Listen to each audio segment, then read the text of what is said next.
À découvrir ce mois-ci sur Chibero Telebista, des voitures de course, des voitures anciennes, visite de l'atelier Garage 2000 à Troisville. Rencontre avec Denis Bossy du Team Marsu du Cœur. Enfin, Chimone Echemaït, notre voyageur du mois, nous raconte son périple.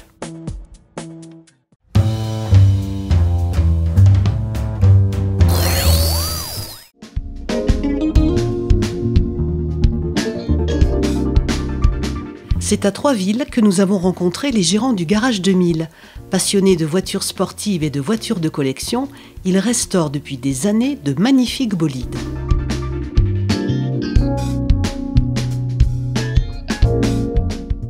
Donc je me suis installé vers 33 ans. J'ai toujours aimé les voitures de course parce que j'avais un frère qui avait un garage à l'époque et ça m'a toujours passionné. Donc on est tous, pratiquement tous les frères, on est tous mécanos. Première acquisition, ça a été une Alpine A310 que j'ai toujours, que j'ai acheté pas loin d'ici d'ailleurs. Et ça fait plus de 30 ans que je l'ai, que j'ai modifié, que j'ai amélioré. J'ai fait du circuit et un petit peu de l'historique. À force, on connaît du monde, évidemment. Et puis, on se voit souvent, on a la même passion. Et voilà, après, il m'amène les voitures et j'en fais. On a toujours eu des voitures un petit peu spécifiques, oui, dans la maison. Oui. On est assez soigneux, oui, pour les voitures. C'est vrai qu'on aime bien qu'elles soient propres et travaillent bien fait, quoi. Les gens, ils le savent et puis bon, ils nous confient leur belle voiture, quoi. Oui, c'est des gens qui sont exigeants, évidemment, puisqu'ils ont une passion d'une voiture qui vaut quand même un petit peu d'argent. Donc, ils ne veulent pas que n'importe qui il la touche. Donc, ils veulent le travail bien fait et ils savent qu'en venant ici, ils ont ce qu'ils demandent, quoi. Il y en a qui font du bricolage. Nous, ici, ce n'est pas notre cas. Soit qu'on le fait bien, soit qu'on ne le fait pas. Donc, ça nous arrive de refuser du travail.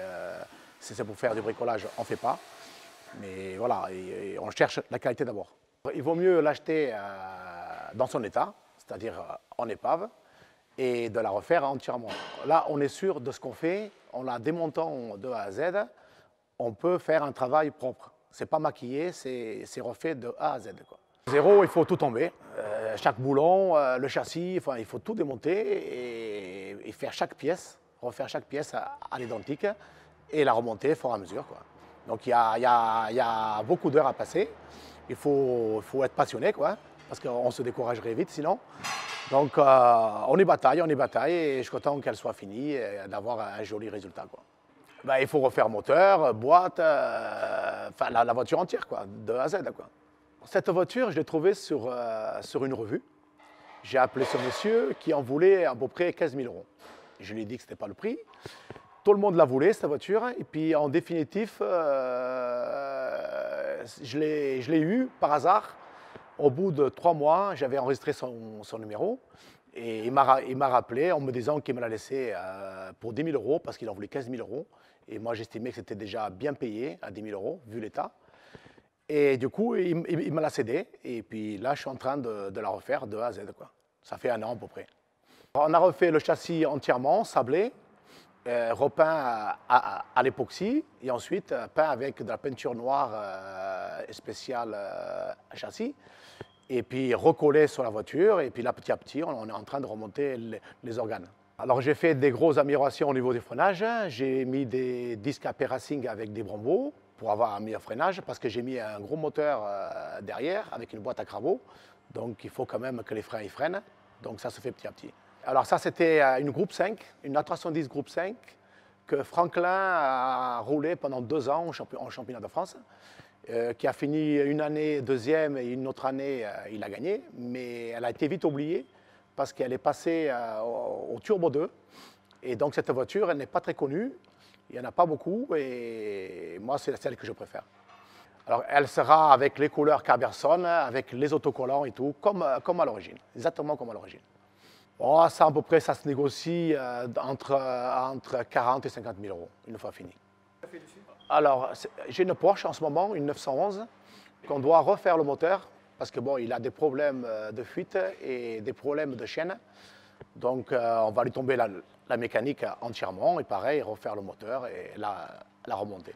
Le plaisir, c'est déjà de les restaurer, évidemment, parce qu'il faut le faire par plaisir. Et puis après, c'est de rouler avec quand elles sont finies et de prendre plaisir à son volant.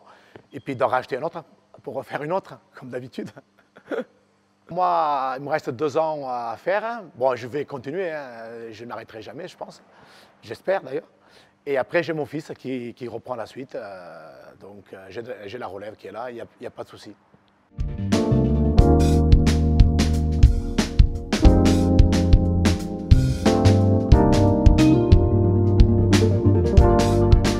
C'est lié beaucoup donc, à mon père, hein, parce que dès petit, j'étais toujours avec lui, à le suivre, que ce soit à la maison pour travailler sur ses voitures déjà avant, ou après le suivre sur des circuits ou autres.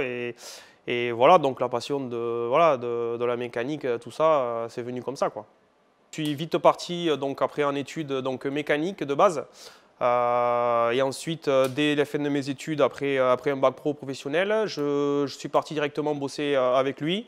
J'ai lancé le service carrosserie qu'on n'avait pas à l'époque. Et pour le coup, je me suis même plus plu à développer la carrosserie, voilà, retaper les anciennes voitures, redonner voilà, vie à certaines vieilles autos ou même voilà, réparer des voitures du choc du quotidien. Voilà, c'était quelque chose qui m'a plu. Ensuite, vu qu'on a bien évolué, on est parti sur un bâtiment neuf.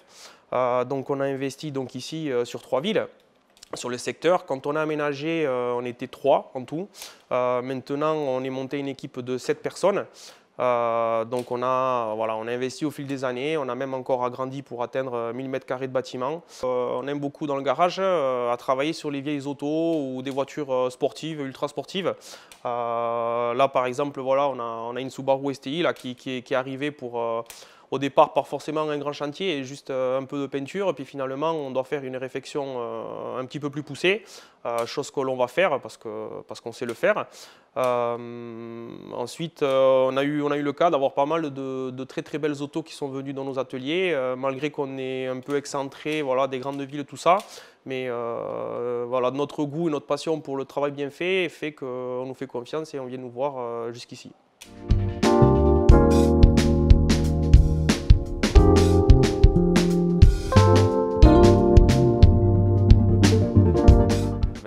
J'ai fini l'école en 3e. J'avais déjà l'envie de faire de la carrosserie. J'avais fait un stage en 3e ici dans ce garage qui donnait envie. Et ça s'est très bien passé avec les patrons et comme ça. Et on a continué en signant un contrat d'apprentissage juste après la 3e.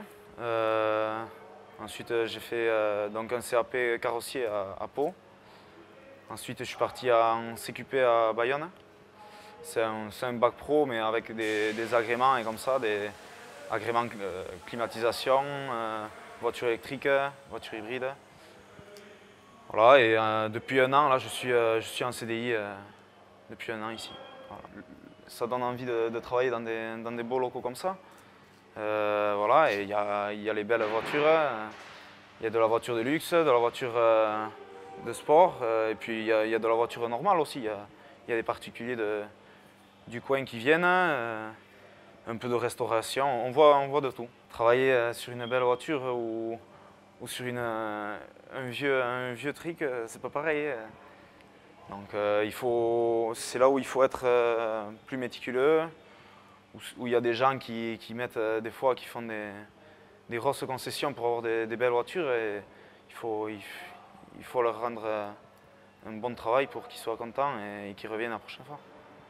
Alors moi je suis plus côté carrosserie, donc plus soudure et comme ça. Mais ici on fait le chantier, on le prend, on le finit, on va jusqu'au bout, quoi. On fait carrosserie, peinture. Il faut être un peu polyvalent, faire un peu de tout, savoir faire de tout. Voilà, souder, un jour je vais souder, un jour je vais changer un pare-brise, un jour faire de la peinture, un jour voilà. Ici ce qui est bien c'est que la particularité c'est qu'on prend le chantier, on le commence, on le termine. Le chantier il va d'une main à... On ne le fait pas passer entre personnes, entre collègues.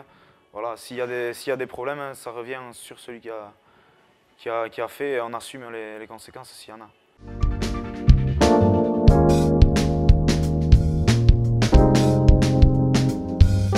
Donc c'est vrai que mon équipe est composée donc, de jeunes du coin, en majorité. Je suis dans une dynamique où c'est que ce n'est pas la quantité de travail, mais plutôt la qualité de travail. C'est ce que je leur demande au quotidien, de vraiment axer là-dessus. C'est pour ça qu'on vient me voir. Tous les jeunes que j'ai, je les ai formés. Je les ai formés pour avoir une main-d'œuvre locale. Et pour le coup, on a une bonne ambiance dans l'atelier, tout ça, et c'est vraiment intéressant.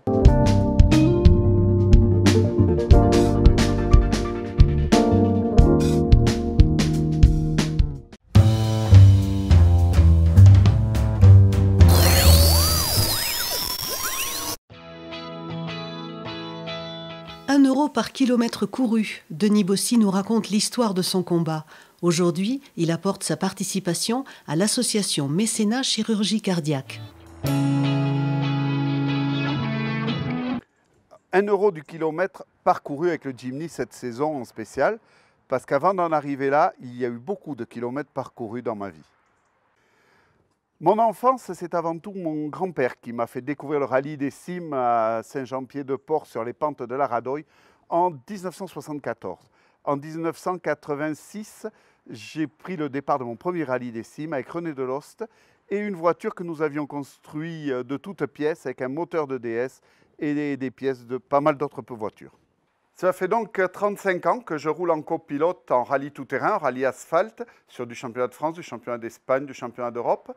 Et une vingtaine d'années que je pilote en endurance tout-terrain d'abord avec Christophe Guyot, et puis ensuite avec ce Marsu qu'on a acheté pour faire le rallye des cimes, pour faire découvrir le rallye des cimes à un photographe de presse.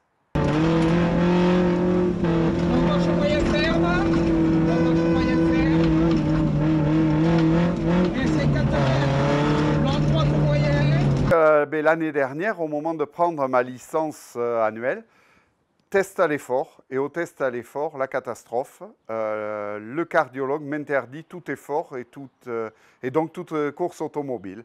Il a détecté un anévrisme au cœur qui est sur l'aorte, donc qui est prête à lâcher. Et ce qui amène en général à une mort soudaine. Partant de là, il fallait opérer. Opérer, oui, mais pas dans n'importe quelle condition. Moi, ce que je voulais, c'était remonter un jour dans mon Jimny. Et dans les conditions avant l'opération, c'était ça, que je puisse remonter dans le Jimny. Le cardiologue qui me suit, le professeur Labrousse à Bordeaux, ont joué le jeu. On a mis une valve biologique afin de permettre de continuer à vivre sans trop de médicaments. Et j'ai pu récupérer ma licence en début d'année. Après donc avoir été opéré du cœur, on m'a donc remplacé un bon morceau de durite de l'aorte, la valve. J'ai eu droit à un pacemaker parce que j'ai eu un petit souci complémentaire. Donc après cette opération, c'était en juin l'année dernière, une rééducation en juillet. Et cette année, 1er mars, nous étions au départ du rallye des cimes. Pendant mon séjour à Bordeaux ou à Cambo en rééducation, j'ai rencontré les gens de Mécénat Chirurgie Cardiaque. J'avais envie de faire quelque chose pour les gens qui étaient malades du cœur, pour attirer l'attention sur cette maladie, dire qu'on pouvait y faire quelque chose, qu'il fallait faire attention, qu'il fallait se surveiller, mais aussi d'aider les enfants, parce que ce Marsu, au départ, c'était aussi pour faire plaisir aux gamins du coin, pour leur montrer que le rallye des cimes, même avec peu de moyens, on peut le faire.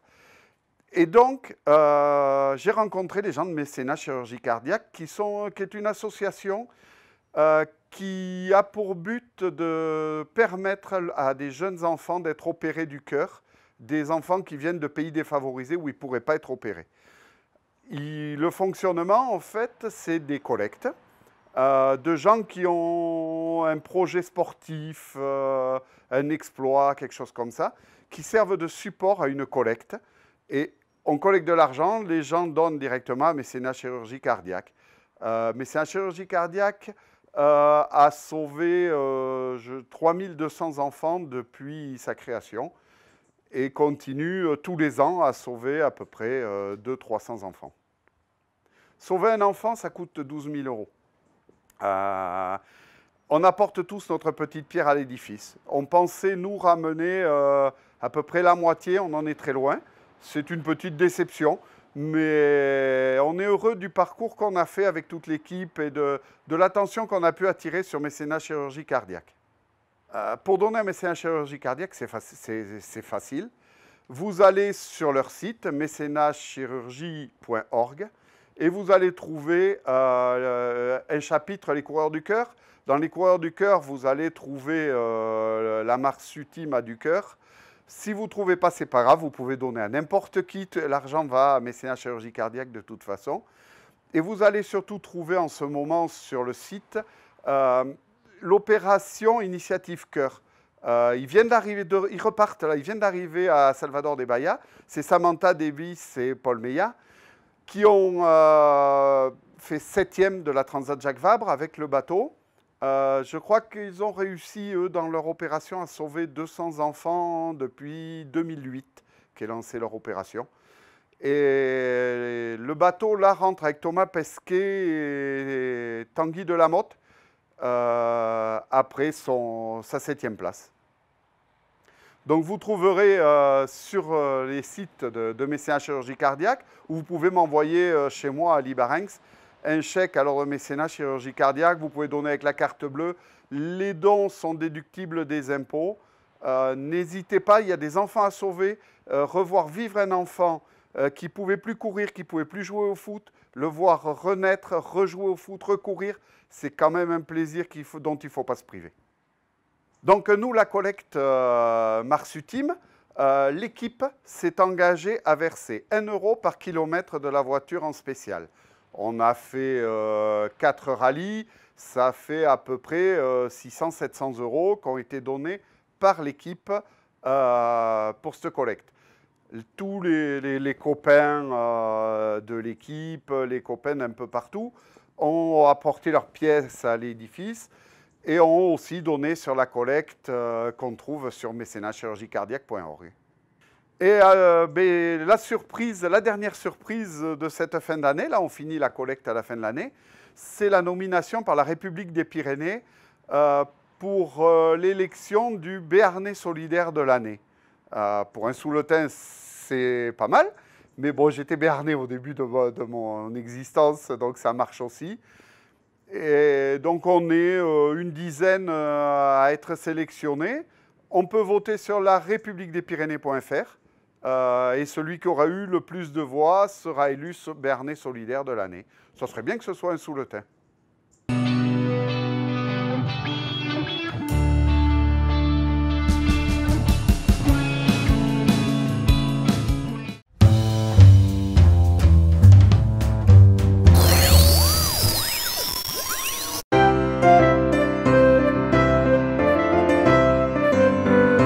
Nouvelle-Zélande, Australie, Bali, Vietnam, Thaïlande. Chimoun Etchemaïté nous parle de son extraordinaire voyage.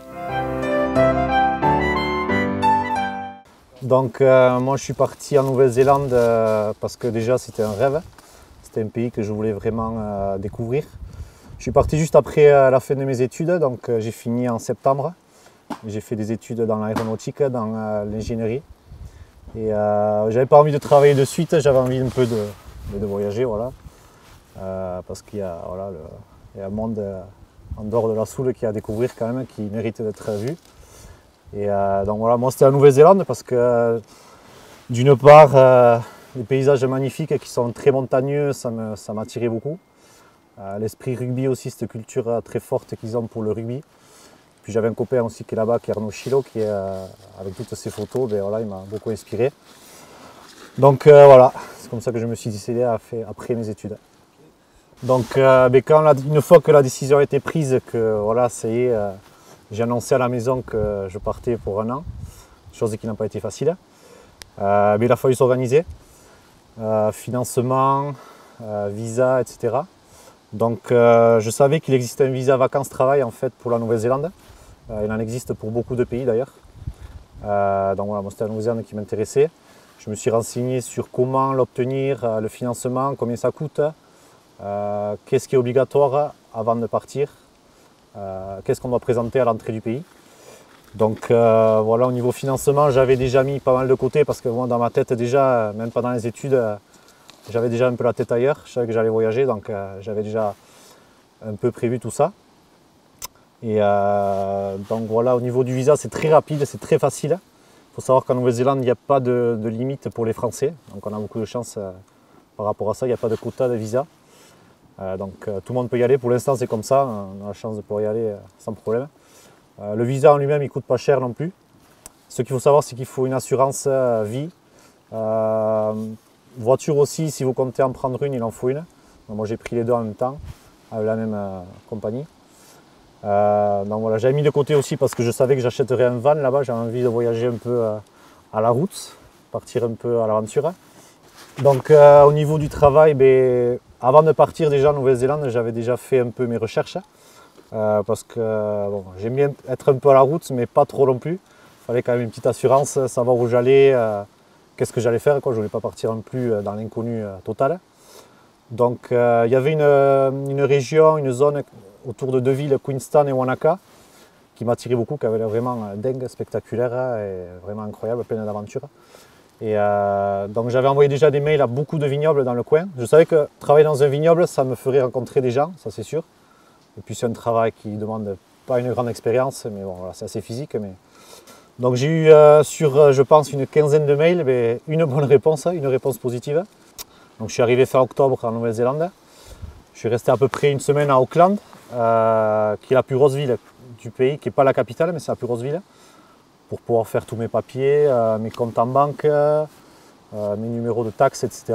Parce que c'est obligatoire pour travailler. Mais bon, ça va assez vite quand même, c'est pas trop contraignant. Les papiers pour la voiture aussi. Acheter une voiture, trouver la voiture et l'acheter. Voilà. Ça a duré à peu près une semaine tout ça. Et après, je suis parti pour l'aventure, direction le sud. Parce qu'Auckland, c'est quand même tout au nord du pays. Et moi, j'avais trouvé mon travail au milieu de l'île du Sud, on va dire, dans la région des lacs.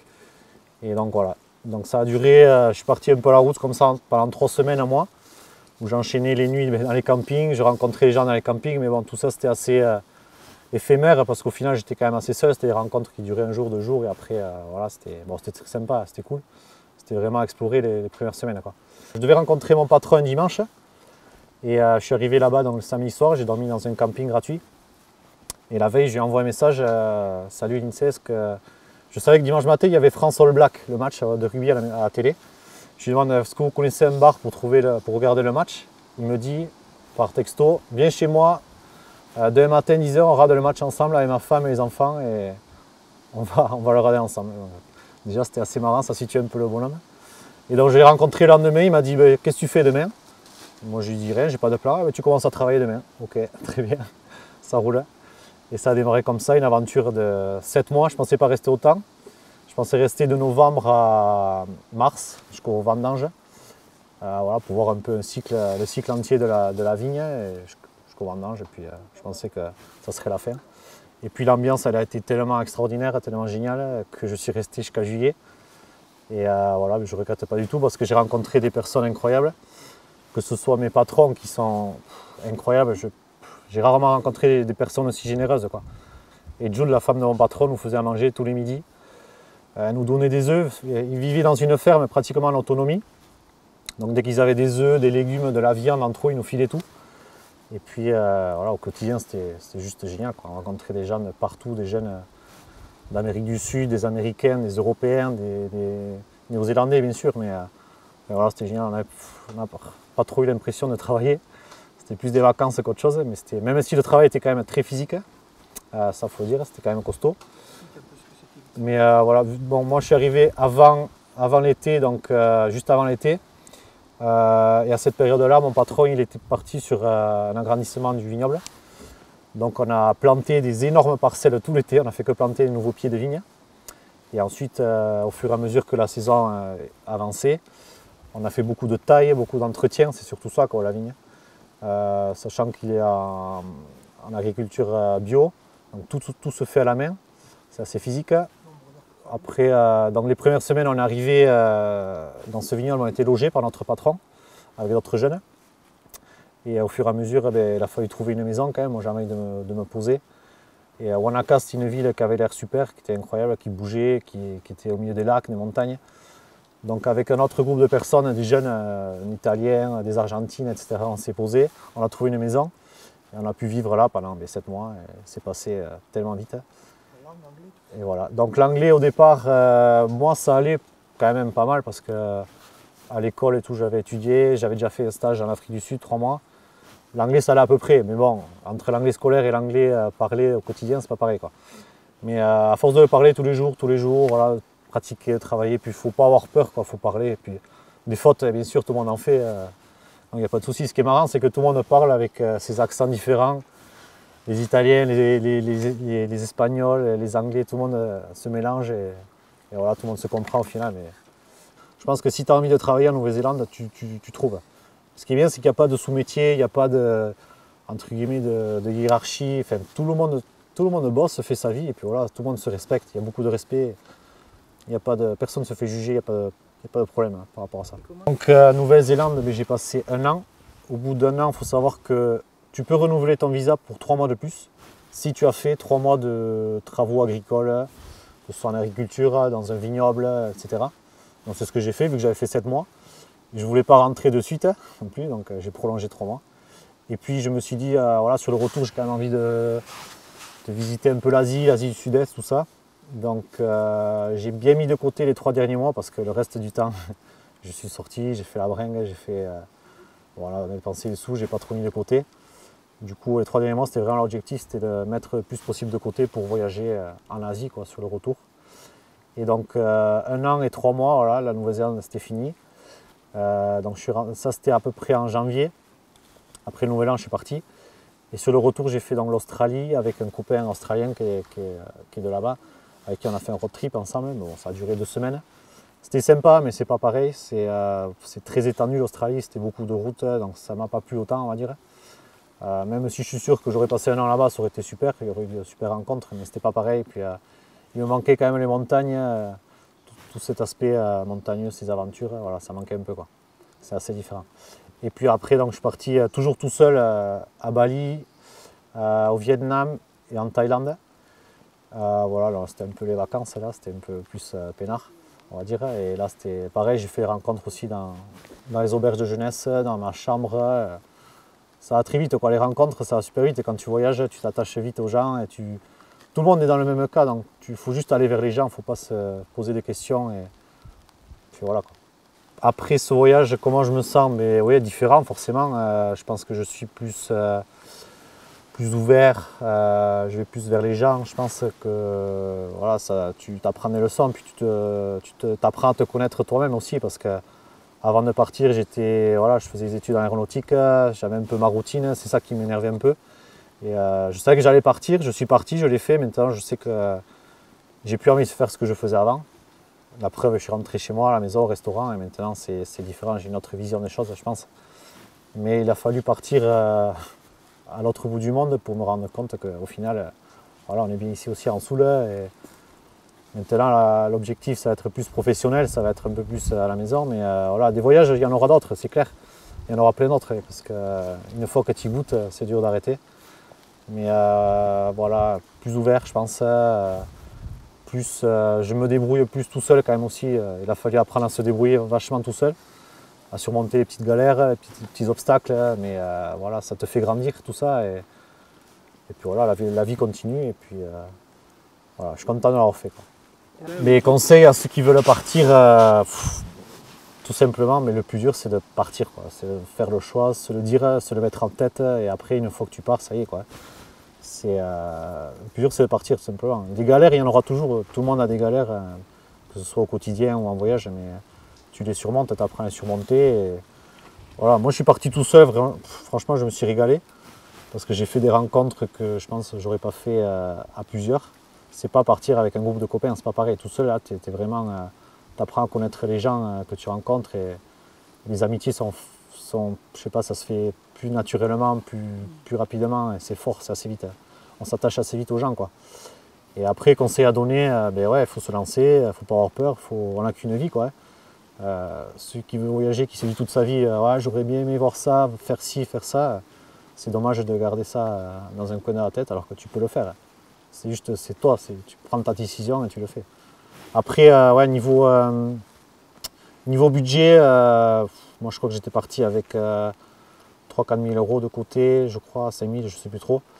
Mais je savais que j'allais vite bosser, donc c'était vraiment voilà, le premier mois voilà, pour être tranquille.